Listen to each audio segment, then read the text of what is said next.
વાલીઓ ડીઈઓ કચેરી પહોંચ્યા. વડોદરાની અટલાદરા ખાતે આવેલ સીબીએસઈ ટ્રી હાઉસ હાઈસ્કૂલની માન્યતા રદ થતા વાલીઓએ સંચાલકો ગેરમાર્ગે દોરવાનો આરોપ. આગળ અભ્યાસ માટે ફી અને ચોપડા મંગાવ્યા વચ્ચેથી અમારે ક્યાં જવાનું? વાલીઓ વડોદરા શહેરની અટલાદરાની ટ્રી હાઉસ સ્કૂલ વિવાદને લઈ પ્રાદેશિક કાર્યાલય બેંગ્લોર દ્વારા ગતરોજ સ્કૂલની માન્યતા રદ કરવાનો નિર્ણય લેવાયો હતો. આ સ્કૂલ સામે અગાઉ લેન્ડ ગ્રેબિંગ અને વિશ્વાસઘાત છેતરપિંડીની ફરિયાદ ક્રાઇમ બ્રાન્ચમાં નોંધાઈ. આખરે આ સ્કૂલની માન્યતા રદ કરવામાં આવી છે, જેને લઈ વાલીઓ અસમંજસમાં છે.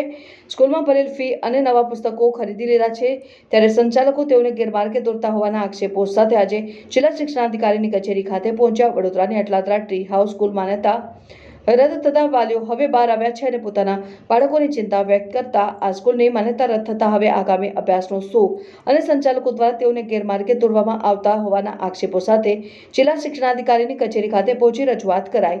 આ અંગે વાલીઓનું કહેવું છે કે જ્યારે એક અઠવાડિયા પહેલા અમે સ્કૂલ સંચાલકને પૂછ્યું હતું તો સ્કૂલ દ્વારા અમારી પાસે બુકો મંગાવવામાં આવે છે અને ત્યારબાદ આ નિર્ણય લેવામાં આવ્યો છે.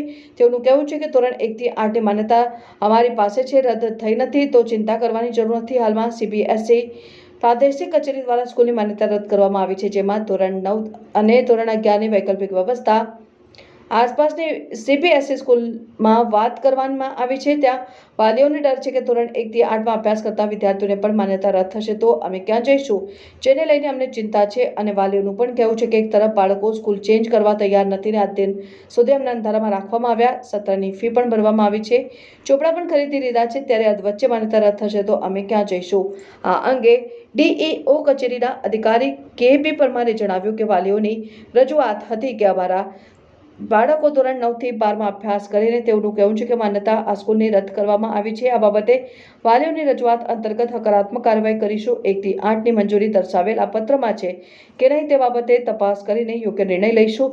વાલીઓની રજૂઆતને ધ્યાનમાં લઈ યોગ્ય કાર્યવાહી કરીશું. વાલીઓની રજૂઆત એવી હતી કે ભાઈ અમારા બાળકો જે ધોરણ 9 થી 12 માં ભણે છે એમાં કંઈક પત્ર આવ્યો છે અને વાલીઓમાં પણ જાણવા મળ્યું છે કે કોઈ સ્કૂલની એફિલિએશન સીબીએસઈ બોર્ડ દ્વારા રદ કરવામાં આવે છે, પણ એ અધિકૃત પત્ર અમને કોઈ કચેરી મારફત કે અમારી વડી કચેરી મારફત કે સીબીએસઈ બોર્ડ દ્વારા ડાયરેક્ટ અમારા કચેરીમાં આવેલ નથી.